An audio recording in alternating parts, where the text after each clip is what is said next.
Okay, Hrothgar and Edelweiss. They're both Cord's babies. A week old today. Ends up they are Kiko Nigerian dwarf crosses, which is quite interesting. That was an accident. And Buck jumped the fence and she got bred by the wrong Buck.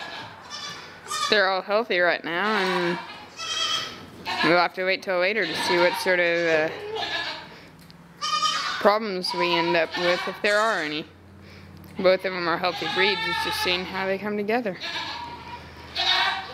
Edelweiss is the little white girl, and Hrothgar, the big bluish gray buckling.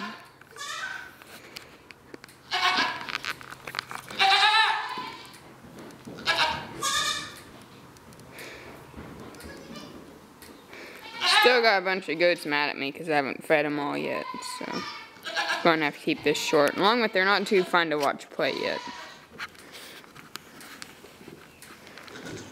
Okay, I think I'm going to have to go to make sure they don't get in trouble. Bye.